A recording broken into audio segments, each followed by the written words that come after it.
कृष्णा के सभी दोस्तों को कृष्णा का प्यार भरा नमस्ते। आज हम लोग इस बारे में बात करेंगे, आपको इस बारे में जान देंगे कि चिकनकारी का काम आउट ऑफ इंडिया क्यों नहीं जा पाता है, जो कहा जाए कि एक्सपोर्ट क्यों नहीं हो पाता है। इसमें दोस्तों सबसे बड़ी बात ये होती है कि जो डेमोग्राफी है ऑल ओवर द वर्ल्ड वो अलग अलग होती है। ऑल ओवर द वर्ल्ड अलग अलग कस्टमर्स की अलग अलग रिक्वायरमेंट्स होती हैं। जैसे कुछ कंट्रीज़ ऐसे हैं जहाँ के लोग जो है छोटे हैं, कुछ कंट्रीज़ ऐसे हैं जहाँ के लोग एक्सेल साइज़ वहाँ पे ज़्यादा बिकता है, डबल एक्सेल 6 एक्सेल तक का साइज़ बिकता है। तो अगर कोई भी एक्सपोर्टर यहाँ से अगर बना करके समझिए 6 एक्सेल साइज़ जो है वो अमेरिका भेज रहा है, या और जहाँ पे भी इस तरीके के साइज़ चलते हैं, अफ्रीका में चलते हैं, तो वहाँ पे प्रॉब्लम ये आती है कि अगर वो कहीं किसी वजह से गलती से रिजेक्ट हो जाता है, अगर कोई कारण से वहाँ पर जो है उसको जो है कस्टमर को नहीं समझ में आता है, तो अगर वो ऑर्डर रिजेक्ट हो गया तो ये आप मान कर चलिए कि वो यहाँ बिकने के लायक ही नहीं रहता है ना। तो ये एक जो डेमोग्राफी है और जो लोगों का साइज़ है वहाँ पे, या कस्टमर्स की जो रिक्वायरमेंट है, वो रिक्वायरमेंट सही ना होने की वजह से एक्सपोर्ट होने में हम लोगों को थोड़ी प्रॉब्लम होती है। दूसरी वजह जो हम लोगों को है कि होम फर्निशिंग ऐसा आइटम है जो ज़्यादातर एक स्टैंडर्ड माना जाता है कि अगर 6x6 सीटर का टेबल है तो उसका एक स्टैंडर्ड साइज़ होता है, उसी के अनुसार ही बनाया जा सकता है, कोई उसमें तकलीफ़ नहीं होती है। तो वो अमेरिका में भी जो टेबल ऑलमोस्ट एक जैसा होता है, अफ्रीका में भी होता है, इंडोनेशिया में भी, मतलब ऑल ओवर द वर्ल्ड ये मान लिया जाता है कि ये एक स्टैंडर्ड इनका साइज़ होता है। तो उस स्टैंडर्ड साइज़ को हम लोग जो है बना सकते हैं। तो होम फर्निशिंग तो एक्सपोर्ट होता है। उसके अंदर भी पहले जो ऑलमोस्ट आप मान लीजिए आज से 20 साल पहले की बात है, तो वहाँ पे जैसे जर्मनी में है, वो बड़े स्पेसिफिक लोग हैं। अगर उनको 88 सेंटीमीटर को उन्होंने माप दिया है तो उनको 88 सेंटीमीटर चाहिए, ना 89 उनको चाहिए, मतलब आपका माल हमको ज़्यादा भी नहीं चाहिए, और 87 भी अगर निकल आया तो वो भी रिजेक्ट हो जाता है। तो ये इंडियंस को समझने में थोड़ा सा टाइम लगा, तो लेकिन अब उन्होंने एक ये इसका फार्मूला डिवाइस कर लिया है कि +-5% कि अगर इसके आधार पे अगर वो लोग ऑर्डर देते हैं तो ऑर्डर लिया जाएगा, नहीं तो ऑर्डर इसका नहीं लिया जाएगा। तो ये जो ये +-5% का गेम जो है, इसकी वजह से होम फर्निशिंग बिकता है। अच्छा, होम फर्निशिंग में सबसे बड़ी दिक्कत ये है कि होम फर्निशिंग आप हमेशा रेगुलरली नहीं लेते रहते हो। जैसे आप मान लो कि आप अपना खुद ही सोचो कि आपने टेबल कवर कितना लिया होगा आज तक, इस साल के दरमियान या 2 साल के दरमियान आपने कितना टेबल कवर लिया होगा, सेंटर टेबल कवर लिया होगा या कुशन कवर लिया होगा, तो कितना लिया है आपने। और उसी के रेशियो में अगर हम देखते हैं कि गारमेंट के ऊपर, तो गारमेंट पे जहाँ तक मेरी नॉलेज है, जो जो जितनी मेरे पास इनपुट्स हैं उसके आधार पे मैं आपको बता रहा हूँ, तो वो 2% भी नहीं रहता है। गारमेंट्स के ऊपर जो हम एक स्पेंड करते हैं ज़्यादातर पब्लिक, वो होम फर्निशिंग में उसका साल में एक बार ही परचेज़ करते हैं। जैसे कोई लोग दिवाली पे परचेज़ करते हैं, वो ऐसा भी नहीं कि पूरे घर भर का बदल देते हैं, कुछ चीज़ ख़राब हो रही तो उसमें एडिशन कर देते हैं, कुछ चेंज कर देते हैं। तो होम फर्निशिंग मेरे ये सब आपको बताने का मकसद यही है कि होम फर्निशिंग की रिक्वायरमेंट जो है बहुत ज़्यादा नहीं होती है। अच्छा, अब हम लोग आते हैं गारमेंट इंडस्ट्री के ऊपर। तो गारमेंट इंडस्ट्री में फ्रेंड्स देखिए, जो चिकनकारी होता है, जैसे ये आप एक पीस देख रहे हैं, हमारे आपके लिहाज से ये बहुत ही खूबसूरत पीस है, जाली काम बना है, फंदा बना है, आप देखो आप कहोगे कि हाँ भाई बहुत बहुत प्यारा पीस है। लेकिन अगर हम इसको इंटरनेशनल मार्केट को मान करके चलते हैं कि हम इसको इंटरनेशनल मार्केट के अंदर बेच रहे हैं, तो इंटरनेशनल मार्केट में जाते ही जैसे ये देखिए पीछे इसमें धागे होते हैं, ये तो बहुत धागे मैं कटे हुए आपको दिखा रहा हूँ, इससे बहुत ज़्यादा जो है धागे आते हैं। देखिए ये जो धागा देख रहे हैं, असल में ये धागे क्यों ऐसे इतने पीछे होते हैं, हैंडवर्क में ये ऐसे धागे इतने ज़्यादा क्यों होते हैं कि एक फ्रेम लगता है, फ्रेम के बाद वो लड़कियां उसके अंदर से सुई से इस काम को बनाती हैं, फिर जहाँ पे अब वो धागा काम का नहीं रह जाता, अब इसके फर्दर अब हम इस इतने छोटे धागे को और आगे फर्दर नहीं ले जाते, तो वहाँ पे उसको छोड़ करके नीडल के अंदर नया धागा डालते हैं और फिर वो कंटिन्यू करना शुरू कर देते हैं। तो इस तरीके के धागे आपको जितने भी पीस देखिएगा उसके अंदर इस तरीके के धागे आपको बहुत सारे मिलेंगे।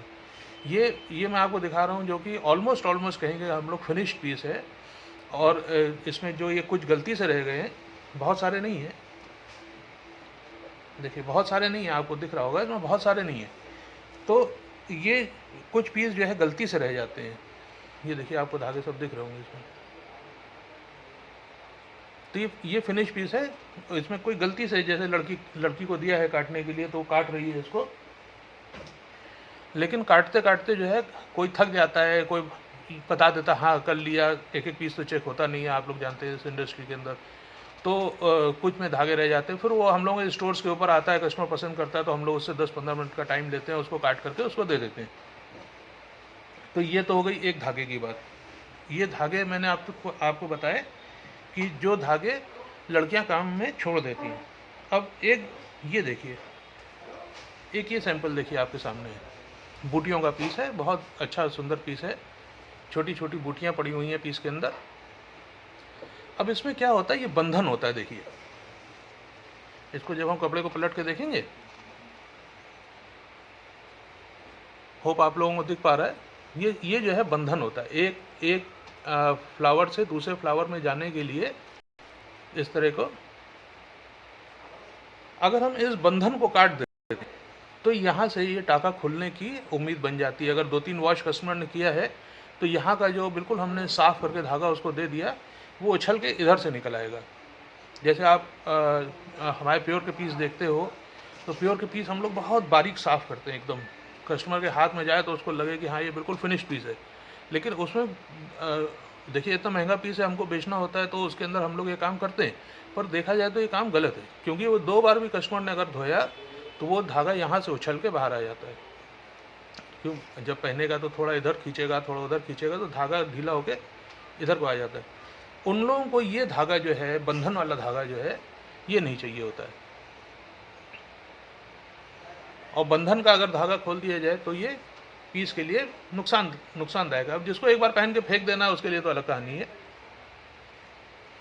जिसको रेगुलरली पहनना है, वैल्यू फॉर मनी का, जैसे चिकन वाले हैं, वो कहते हैं कि भाई कस्टमर को ऐसी चीज़ मिले जो वैल्यू फॉर मनी हो। इसका एक ऑप्शन और भी है हमारे पास कि हम उसमें इतना घना काम दे दें उसको, इतना घना काम दे दें कि उसको बंधन पीछे से पता न चले। देखिए जैसे इसके अंदर ये पीस आपका बहुत ज़्यादा घना बना हुआ है, देखिए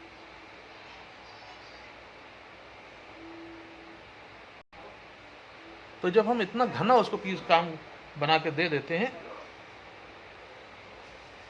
तो उसको ये बंधन जो है पता नहीं चलने पाते हैं। लेकिन देखिए कुछ क्लाइंट्स ऐसे होते हैं, कुछ क्लाइंट्स ऐसे होते हैं जिनको ये धागे भी नहीं चाहिए। ये जो बंधन आप देख रहे हैं इसके अंदर, ये बंधन भी उनको नहीं चाहिए, क्योंकि कहीं कहीं तो ये अपना मुंह दिखाएगा ही। देखिए जितना भी हम बचाएंगे, जितना भी घना टाका इसके अंदर डालेंगे, कहीं ना कहीं देखिए ये अपना सर उठा करके अपने आप को बताता है कि हम देखिए यहाँ पे, जैसे ये पोर्शन में देखिए आपको होगा, ये जहाँ मेरा अंगूठा है देखिए,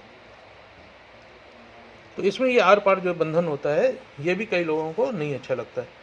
फिर अभी मैं आपको एक लेटेस्ट बात बताता हूँ। अभी मेरे पास एक सज्जन आए, उनको एक कुर्ता बनवाना था अपने वहाँ में किसी क्लाइंट के लिए बनाना था।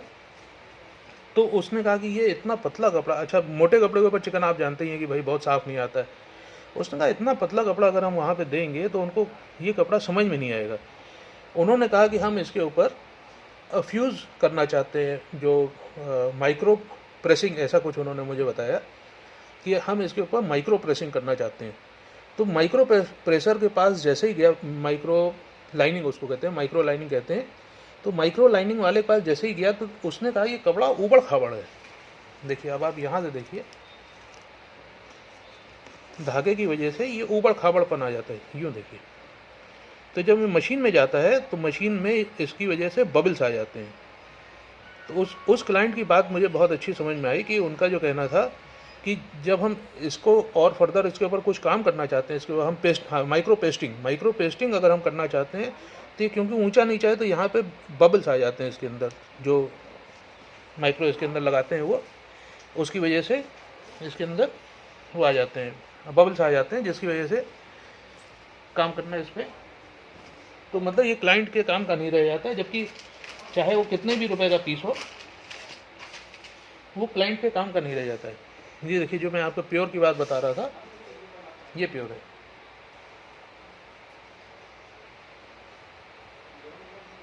देखिए काम की क्वालिटी आप देखिएगा तो ये बेजोड़ कलाकारी जिसको कहा जाता है, ये बेजोड़ कलाकारी है। इससे सुंदर कलाकारी अभी फ़िलहाल नहीं बन पा रही है। लखनऊ के म्यूज़ियम में अगर आप जाएंगे तो वहाँ कुछ नवाबों के कुर्ते पड़े हुए हैं शोकेस के अंदर, उसका काम इससे और बेहतर होता है। ठीक, चलिए, ये आपको देखने में खूबसूरत लगा होगा, मुझे यकीन है कि ज़रूर आपको पसंद आया होगा।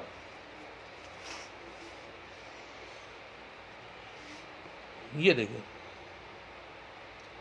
तो ये जो है